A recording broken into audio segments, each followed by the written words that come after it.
hábitos são treináveis, nós conseguimos adaptar os nossos hábitos alimentares e o nosso paladar, as nossas predileções. Nós podemos modificar isso, mas isso exige treino da sua parte. Não tem como você dizer assim, eu sou assim mesmo, eu gosto de doce, não tem jeito. Não, tem jeito sim. Você pode ser uma pessoa que sempre vai gostar de doce, mas você pode deixar de ser um viciado em açúcar.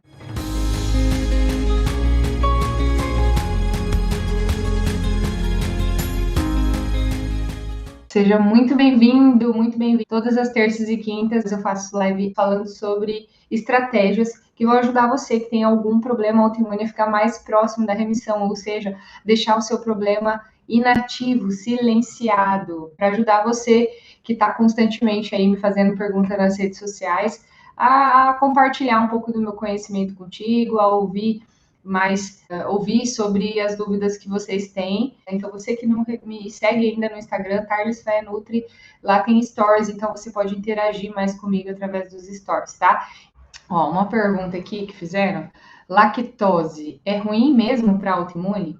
Primeiro, eu gostaria de solucionar aqui uma diferença que é muito comum, né? Uma dúvida muito comum, uma confusão que as pessoas fazem, que é a diferença entre lactose e caseína. Então, são coisas diferentes. Então, no leite, nós temos açúcar, que é a lactose, que é o carboidrato. Nós temos proteína, que é a caseína, principalmente, mas também temos outras proteínas do soro do leite. E nós temos a gordura do leite, tá? A lactose é o açúcar do leite. Então, algumas pessoas, elas desenvolvem uma incapacidade de digerir completamente o açúcar do leite, chamado intolerância à lactose. E nós vamos desenvolvendo isso durante a vida. Você pode ter nascido sem intolerância à lactose, pode ter vivido a sua infância e adolescência sem intolerância, e agora na vida adulta, depois de um tempo, você desenvolveu a intolerância à lactose. E aí, se você consumir laticínios, né, produtos feitos a partir do leite de vaca, que contenham uma enzima chamada lactase, né? Então a indústria adiciona essa enzima que o seu corpo tem incapacidade de produzir completamente, você acaba consumindo, né, produtos derivados do leite, porque você está suplementando uma enzima que seu corpo não tem capacidade de digerir. E se você não digere bem a lactose, você tem geralmente sintomas associados ao trato gastrointestinal, como gases, estufamento, diarreia, prisão de ventre, mas também pode ser sintomas extragastrointestinais, né, causando dermatites, enxaqueca, tá? Confusão mental. Não necessariamente está associado à parte gastrointestinal. Quando a gente fala em autoimunes, o grande problema não seria especificamente a parte açúcar do leite, a lactose, e sim a caseína, que é a parte proteica do leite. E essa, infelizmente, a indústria não consegue retirar a proteína do leite ou adicionar enzimas que o seu corpo não produz, né, para poder digeri-la completamente. Então, sempre quando você pensar em leite, e não é só leite, em tudo o que se faz com leite, você não tem que usar a palavra lactose, e sim a palavra caseína, porque o grande problema é a caseína, que é a proteína do leite, e não o açúcar do leite, que é a lactose. Se o problema do leite fosse só a lactose, seria fácil. A gente adiciona enzimas que a gente não produz e tá tudo certo. Ou então fermenta, né? Então, quanto mais fermentado o leite, quanto mais fermentado o queijo, mais curado, né, menos lactose a gente vai ter. Então, o grande problema é a caseína. E qual é o problema com a caseína? Nós não temos capacidade de digerir. Algumas pessoas mais que outras. Se você não tem capacidade de digerir essa bolota de proteína que você não consegue... Porque, assim, o alimento, a gente tem que quebrar ele em pedacinhos bem pequenininhos. Quando ele chega no seu estômago, você tem que quebrar ele em pedacinhos pequenininhos, para que quando ele chegue no seu intestino, ele consiga passar pelas vilosidades intestinais de forma saudável, sem causar dano nas vilosidades intestinais, e para que ele possa ser assimilado pelo seu corpo. Só que se você não tem capacidade de digerir completamente esse alimento, que é o leite e derivados, que todos nós temos dificuldade em digeri-lo, ele acaba passando pelos buracos no seu intestino. E esse passar pelos buracos do intestino vai desencadear uma resposta imune. Seus anticorpos, suas células de defesa, vão agir para atacar esse laticínio, porque ele entende que é algo que o seu corpo precisa se defender, tá? Então, um grande problema do leite e derivados não é a lactose, e sim a caseína. E você não vai encontrar no rótulo isso escrito, sem caseína, porque não existe laticínio sem caseína. Então, você que me segue aqui já faz um tempo, de uma vez por todas, você precisa entender a diferença entre lactose e caseína. E entender que o problema de ativação desses anticorpos é relacionado à caseína e não à lactose, ok? Solucionamos esse mistério? O que não há problema se você ingere a manteiga, porque a manteiga é feita com a gordura do leite. E especialmente a manteiga ghee, ela é uma manteiga que sofre um processo de clarificação, ou seja, tudo que é resquício de proteína e açúcar e lactose é eliminado, e só fica a gordura em si, que é a parte boa. Então, quando você ingere manteiga ghee, você não está ingerindo lactose nem está ingerindo caseína. Então, é ok a manteiga, porque é a fração gordura. Queria me consultar, mas não tem como pagar por exames de sangue. Independente de se consultar ou não, gente, vocês me veem falando de exame bioquímico aqui, de como interpretar esses exames bioquímicos, de ter um olhar sensível à interpretação desses exames, porém, eles não são determinantes na prática clínica. Você tem a ferramenta mais poderosa de transformação nas suas mãos, que é o alimento. E alimento é comida barata, é fruta, é batata doce, é mandioca, é carne, é ovo. Isso não é dinheiro gasto, isso não é um investimento alto que você precisa fazer. Você não precisa ter condições, um padrão de vida elevado para poder custear essa transformação. A maior ferramenta é o que você come. Se você quiser investir em suplementos, se você quiser investir em exame bioquímico para fazer uma análise minuciosa do seu caso, excelente, sensacional. A gente vai ter mais informação sobre o seu caso e mais ferramentas para te ajudar. Mas a ferramenta mais poderosa é o que você coloca para dentro de você todos os dias através do que você come, tá? Então essa é a ferramenta mais poderosa. Não se preocupe em exame, né, em suplementação, tá? Isso é ótimo. É um ótimo investimento, mas não é determinante. Você não precisa disso nem para se consultar e nem para começar a sua transformação, tá? Existem muitas coisas que você pode fazer, tá? João, vi que tem um trigo que não é transgênico. Quem tem autoimune pode consumir trigo não modificado? O problema do trigo, João, não é a transgenia. O trigo tem outros problemas, e vários problemas com a farinha de trigo que não o transgênico. A mesma coisa se aplica à carne, né? Uma coisa é você ter um alimento orgânico, independente, ele foi criado sem agrotóxico, não é uma semente modificada, foi criado num solo não adulterado, beleza, você vai ter um alimento de maior qualidade. Agora, a questão é no alimento em si, é a característica do grão em si que é o problema. É glúten, são as lectinas do trigo, tá? Então, não interessa se ele é transgênico ou não. É lógico que na década de 60, o trigo, a semente do grão do trigo, ele sofreu uma modificação genética que transformou, vamos dizer assim, modificou, né, a característica do trigo selvagem para uma outra característica, para potencializar sua capacidade produtiva, para ficar mais resistente a pragas, que é o trigo anão, que é o trigo que a gente consome hoje. Então, se você consumir um trigo anão, um trigo selvagem, vai ser melhor? Vai ser melhor. Mas vai resolver os seus problemas? De longe que não vai resolver os seus problemas, tá? Então, gente, isso é uma coisa que eu tô sempre falando. Não burlem, não tente burlar as coisas.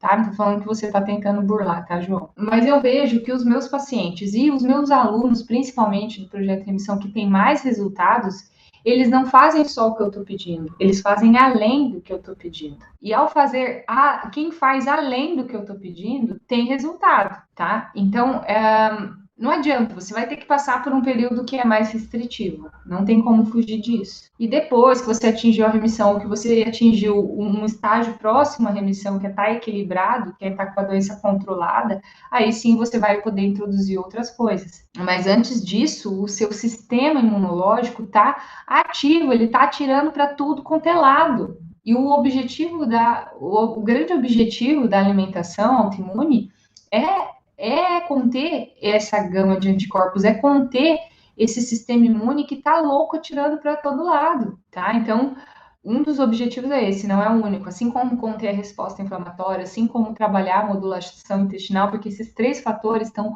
altamente entrelaçados, envolvidos com a questão da remissão, tá? Então, não dá para fugir disso, não dá. Estou amando acompanhar, já me inscrevi no canal, isso mesmo, gente. Quem não está inscrito no canal do YouTube, vai lá, segue e ativa o sininho, porque toda vez que eu postar um vídeo ou entrar ao vivo, você vai receber uma notificação. Ela perguntou, Alice, se kefir de leite é bom, se deve tomar, porque ela tem Hashimoto. Alice, eu acho que você pode usar outras formas de probiótico, tá? Todos os fermentados têm uma ação intestinal muito interessante. Tudo que são o chucrute, que é feito com repolho, kombucha, o kefir, tem um outro fermentado com legumes que eu não me lembro agora o nome, se alguém lembrar, coloca ali. Então, todos os fermentados vão ter uma ação intestinal interessante, tá? Mas você pode fazer esse kefir, ao invés de utilizar o leite, utilizar a água com açúcar. O açúcar vai fazer essa fermentação. Então, apesar desse leite ser parcialmente fermentado, essa lactose ser minimizada, eu gosto de indicar o kefir de água, mais por todas as outras questões do leite, tá? Quinte, fala assim? Fermentação de legumes? É alemão, né? Então, os alemães consomem muito esses legumes fermentados, né? Quinche é coreano. É verdade. O oriental também usa bastante coisa fermentada. É isso aí, Lilian. Obrigada. Vou responder uma outra pergunta aqui. Carnes, peixes ou frango? Qual a melhor escolha? Essa aqui eu gosto também, hein? Se você me perguntar assim, carnes, peixe ou frango, na lata eu vou te responder peixe, tá? Uma proteína de melhor qualidade e tudo mais. Para você que consome carnes, né? Agora, na hora de consumir carne, seja ela peixe, frango, boi, porco, qual que é o ponto principal que você deve levar em consideração? Como esse animal foi criado? Esse é um ponto bem importante de você levar em consideração. E o que eu quero dizer com isso? Como que esse animal foi criado? Se ele é um animal criado, como se diz, como que ele foi criado? Se ele foi criado sob confinamento ou ele foi criado livre? É uma carne orgânica, uma carne caipira, né? São de coisas diferentes, caipira e orgânico, tá?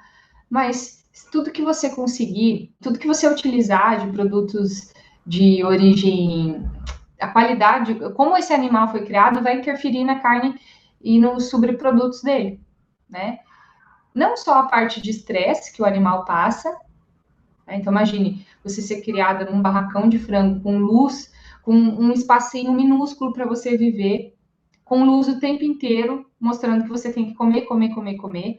Ou se você for uma galinha criada solta, ciscando, que você pode se exercitar, que você pode ciscar. A diferença do ovo e da carne, né, da carne mesmo, do frango, é diferente. É muito melhor do ponto de vista nutricional. Não é só por conta de aditivos que é colocado na carne, fatores de crescimento, antibióticos e coisa e tal, mas porque aquele animal ele foi criado com um modelo diferente de vida. E se a gente for pensar, tudo que você consumir de carne que é criado solto, caipira, né, você vai ter uma qualidade melhor, tanto da carne quanto dos ovos desse animal e de tudo que é feito com a carne dele, tá? Então, usar esse recurso de procurar por alimentos caipiras vai ser uma estratégia melhor, tá? Ovos caipiras, né? Então, vai ter um valor nutricional muito mais alto. Então, quando você me pergunta por carnes, peixe e frango, eu vou responder via de regra peixe, mas dentre todos esses conceitos, procure aquela que é criada animal não de cativeiro, né? Não um animal de amplo cultivo, e sim animais caipiras. E peixes, tem uma curiosidade sobre peixes, né? Melhor peixes da água do mar, porque os rios sofrem maior contaminação por mercúrio, e quanto menor o peixe, melhor. Porque os peixes grandes, acontece que a gente sofre um processo de bioacumulação, que é por conta da cadeia alimentar. Então, um peixe grande, como o atum é um baita peixão. Ele come peixes menores, que por sua vez come peixinhos menores, que por sua vez come algas e assim por diante. Então, quanto menor o peixinho, menos acumulação de tudo o que ele comeu você vai ter acesso, porque nós somos não só o que comemos, mas o que nós comemos comeu. Por isso que é importante cuidar da matéria-prima, da carne e dos ovos e de tudo que você come que se alimentou de um outro animal, porque sofre interação, influência do que ele comeu também, tá? Qual a melhor forma de substituir farinha de trigo? Primeiro, é importante você pensar, você estudou, você viu em alguns vídeos que glúten é ruim para sua autoimune, que vai te afastar da remissão. De fato, é o alimento número 1 que você deve evitar. Não só evitar, mas excluir da sua vida. A farinha de trigo e tudo que contém glúten. Só que é importante você, ao fazer essa modificação, pensar que você, além de tirar o glúten, que você não deve trocar um alimento ruim com glúten por um alimento ruim sem glúten. E eu vejo que as pessoas acabam se corrompendo muito isso. Porque na indústria de alimentos, inclusive essa indústria fit, ela também é uma indústria de alimentos. Então, ela acaba por fazer substituições que, ao ela colocar aquilo no rótulo, ela te induz, não que ela te induz, ela não quer dizer que ela esteja mentindo, mas ela faz substituições ali que te deixam com a cara de que aquele alimento ali industrializado, que não tem glúten, que não tem lactose, é bom. Mas o que você precisa fazer para você não ser, não é enganado, não acho que seja de má fé, porque muitas vezes a pessoa que está fazendo aquilo, ela não sabe que aquilo é ruim também. É criar o hábito de ler o rótulo. Porque se você não. Eu pego muito no pé dos meus alunos e dos meus pacientes com isso. Pego muito no pé. Eu sou a chata do rótulo, porque a gente tem que ser. Isso não quer dizer que você nunca tenha que comer nada que é porcaria. Eu como, mas não se engane. Não se iluda. Não troque gato por lebre. Tenha a consciência de ler rótulos. E quando eu falo rótulo, porque isso aqui não tem, né? Mas as pessoas se atêm, sabe ao quê? A tabela de informação nutricional. Sabe aquela tabelinha que tem, que está escrito quantas calorias, quanto de carboidrato, quanto de proteína, quanto de gordura, quanto de sódio? Beleza, aquilo é uma tabela de informação nutricional. Mas sabe o que é mais importante do que aquilo lá? É logo abaixo daquela tabelinha tem a lista de ingredientes. E através da leitura daquela lista, você vai saber o que tem dentro dessa embalagem aqui.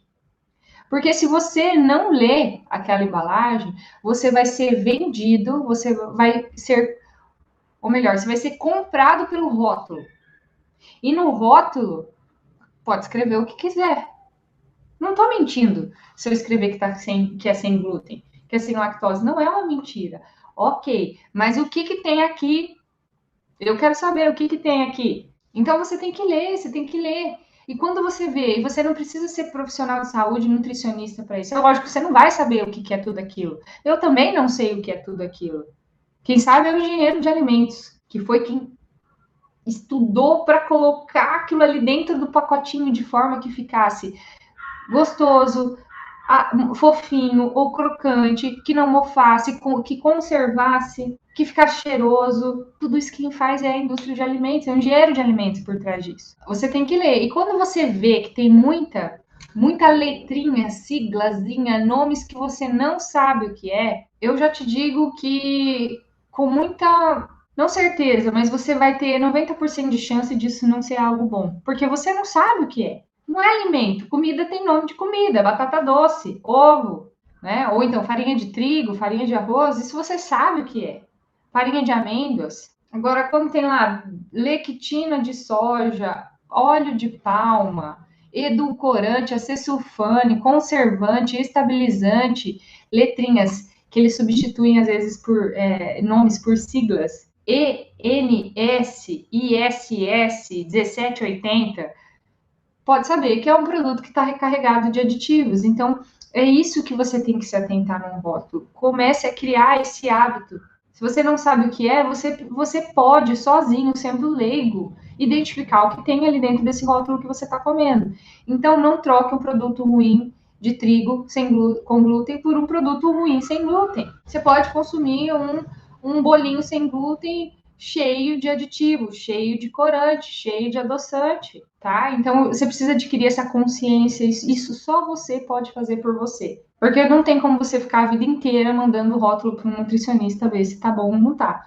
Adquira esse hábito. Mas respondendo a pergunta, qual a melhor farinha para substituir farinha de trigo? Eu gosto muito de fazer uma mescla da farinha de amêndoas, que é uma farinha de gordura, com uma farinha de carboidratos, por exemplo, com polvilho ou uma azaia, que é feito da mandioca. Fazer essa mescla, porque o legal é ter essa mescla, né? Ou uma goma de tapioca.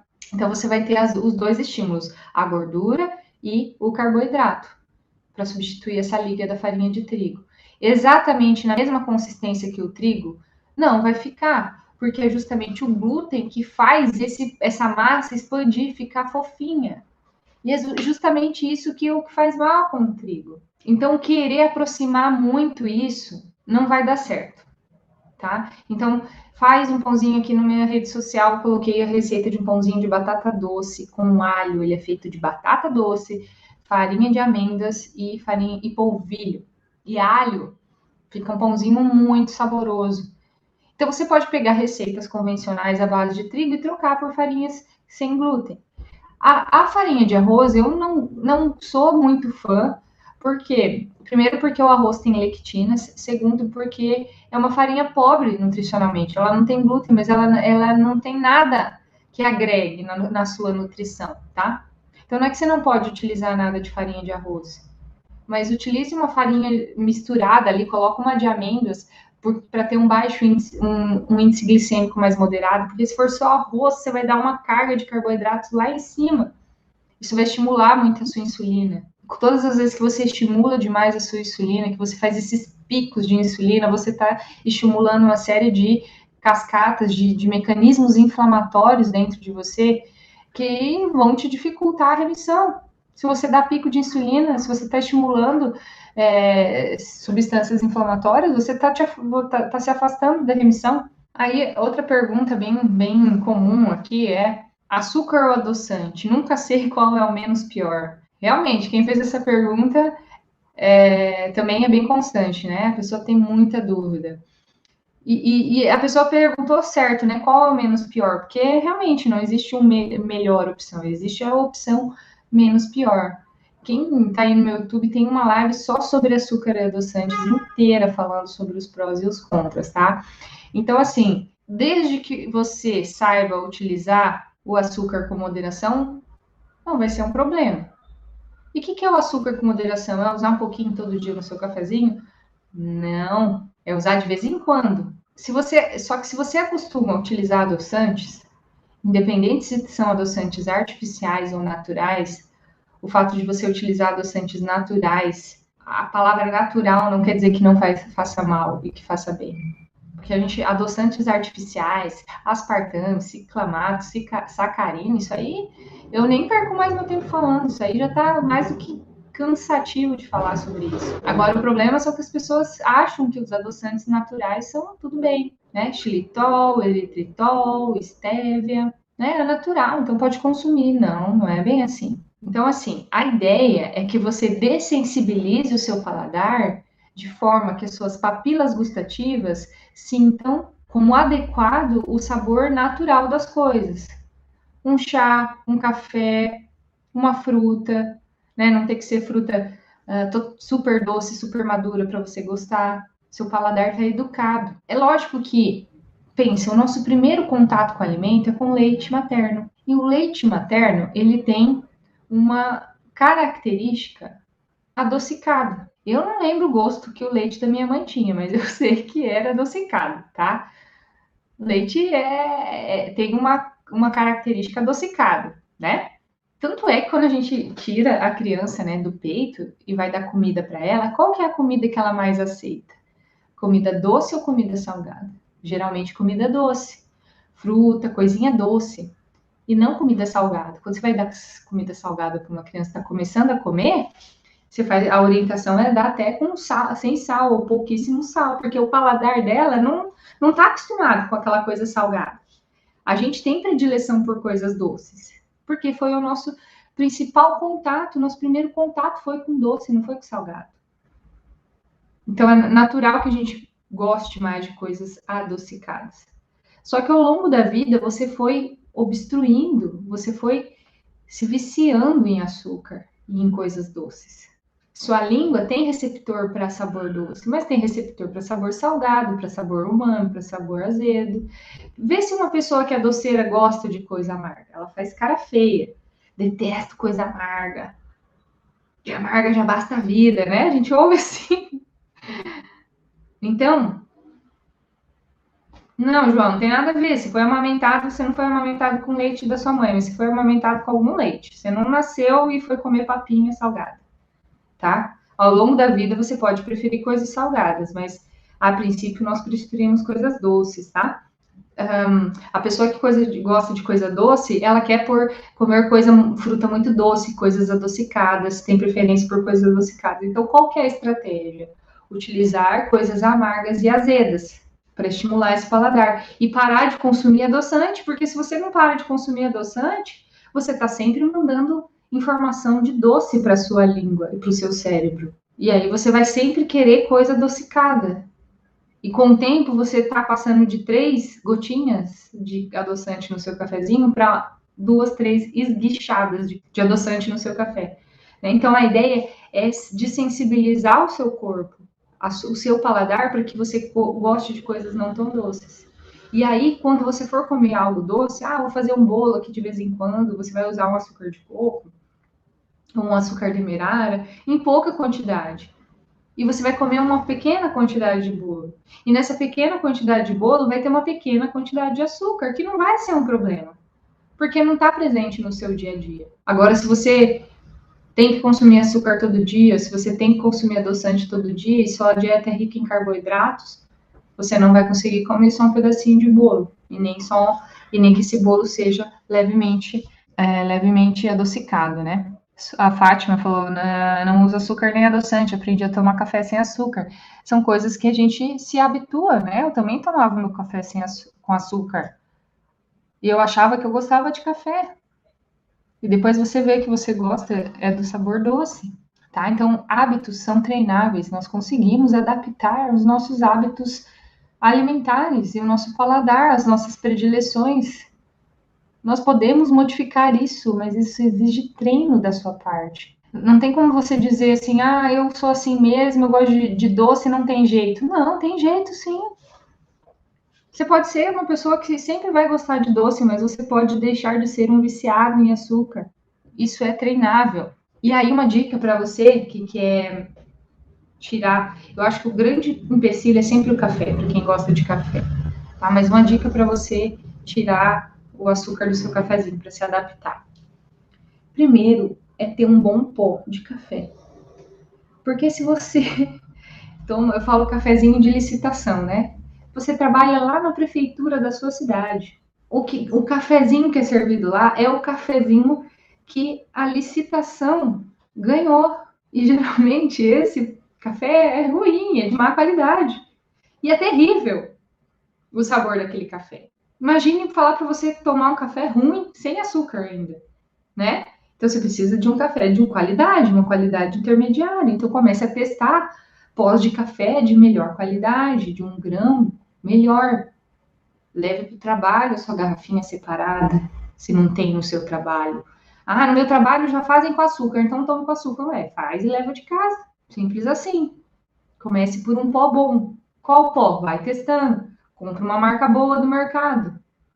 Se na sua cidade tiver um café diferenciado, uma loja que vende café diferenciado, experimente aquele café diferenciado. E aí você não vai tomar mais uma jarra de café, você vai tomar menos café. Você não vai gastar mais com café, você vai tomar menos. Uma outra opção seria, tem a estratégia de colocar o óleo de coco no café, né? Que é o Bulletproof Coffee. O Bulletproof Coffee é o café com óleo de coco.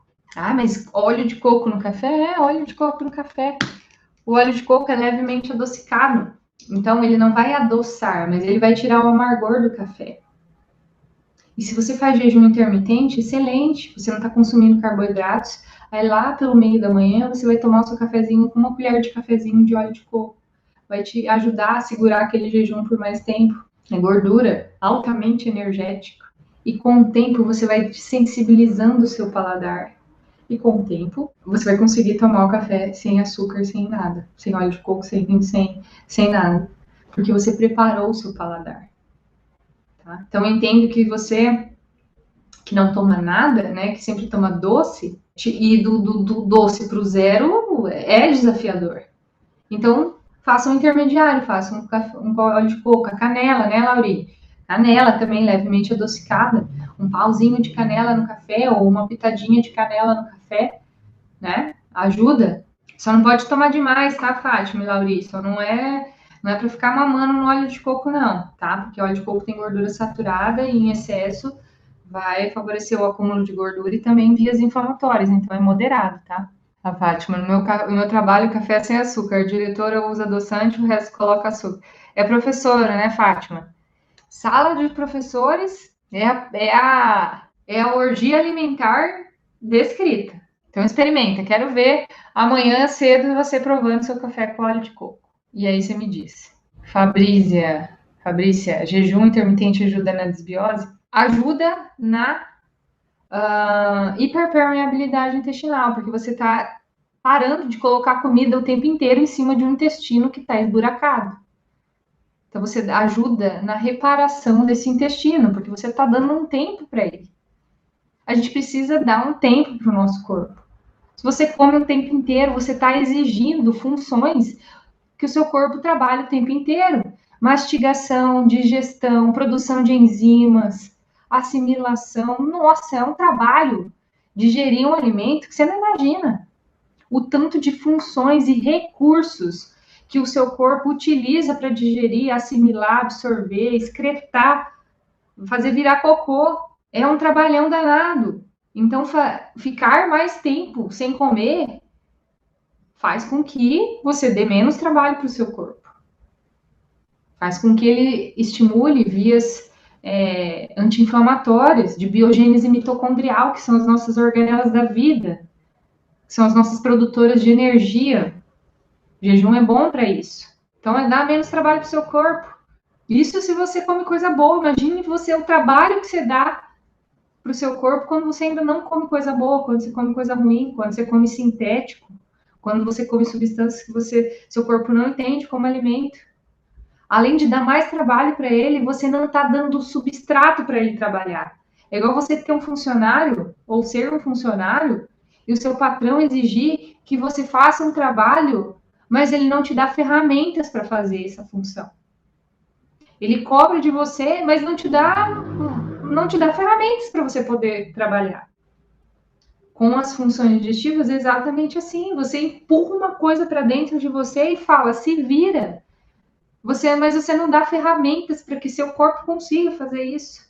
Complicado, né? Márcio, o inhame tem carboidratos? Tem carboidratos. É uma raiz, né? Inhame, cará, batata doce, excelentes fontes de carboidrato. Carboidratos bons que você pode e deve comer, que são fontes de fibras pré-bióticas que servem de alimentos para os probióticos, que são as bactérias benéficas que moram no seu intestino. E você precisa dar de comer para elas, para que as ruins morram de fome ou estejam em desvantagem competitiva. Agora, se você dá comida para as bactérias ruins, elas que vão dominar o seu ecossistema intestinal. Eliane, vou responder sua pergunta, porque essa pergunta é constante também. Sou magra, quero fazer a alimentação certa, mas tenho medo de emagrecer mais. Comum a sua dúvida, Eliane. Mas aí entra um mito. Pode até ser que você, ao mudar a sua alimentação, você tenha perdido peso por conta disso, né? E agora você não quer mais perder peso por conta disso, ou tem medo de simplesmente, nunca fez, mas tem medo de perder. Isso pode acontecer, porque ao ter uma alimentação anti-inflamatória, uma alimentação limpa, se você está acima do peso, a sua tendência é dar uma murchada inicialmente, mesmo sem cortar calorias, mesmo sem gerar déficit energético. Por quê? Porque você está desinchando, principalmente isso. O segundo passo é porque acaba que a pessoa que come lixo, ela belisca muito, come demais, come exageradamente, tem vícios alimentares, por isso engorda também. Mas ao não ter esse problema, tá magro demais e tem medo de comer limpo, duas coisas que você precisa fazer. Primeiro, atividade física de força, porque se você é magro demais, provavelmente você tem déficit de massa muscular, e déficit de massa muscular tem um prognóstico negativo em relação à qualidade de vida e expectativa de vida. Então, músculos é uma necessidade do ser humano, não é estética. Pode ser estética também, mas a gente precisa fazer força, musculação, crossfit, treino funcional dentro da sua capacidade física e das suas limitações, se você tiver, e da sua condição de treinamento. Mas é importante fazer para que esse peso que deve te faltar de músculo, tá? Não sei se é, mas provavelmente sim. Quem é magro demais, falta músculo no corpo. Não é que falta gordura. Geralmente falta músculo e não falta gordura, ou falta músculo e sobra gordura, que é o falso magro, tá?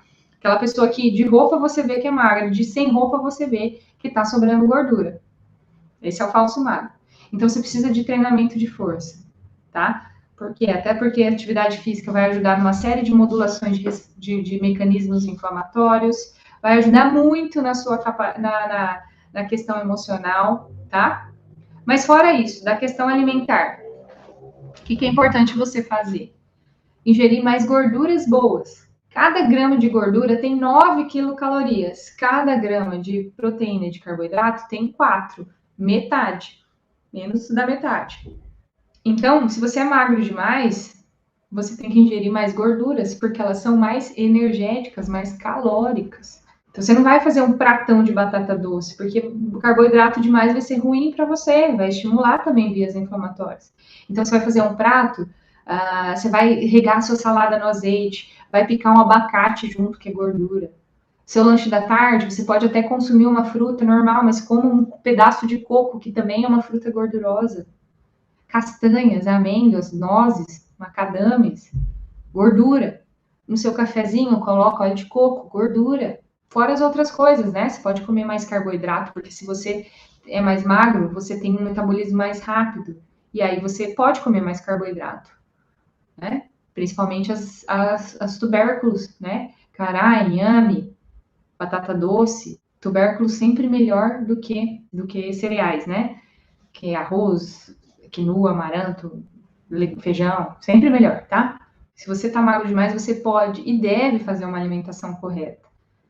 Porque pode ser que uma alimentação inadequada, e esse é o mal de quem é magrinho, uma alimentação inadequada não reflita no seu peso, na sua estética, mas internamente ela tá, a corda sempre arrebenta para algum lado, tá, gente? Pode ser que porque a gente tem biotipo, né? Isso é questão de genética. A gente tem certas facilidades e dificuldades com relação à nossa saúde e nossa aparência. Tem gente que tem um biotipo magro e vai ser magro. E pode comer mal que não vai ficar gordo. Mas e daí? Quer dizer que ele não fica gordo, que ele pode comer mal? Não, a corda dele vai arrebentar para o outro lado. A inflamação dele vai se manifestar de outra forma e não em forma de gordura. Tem gente que é magro, tá com a cara zoada de acne.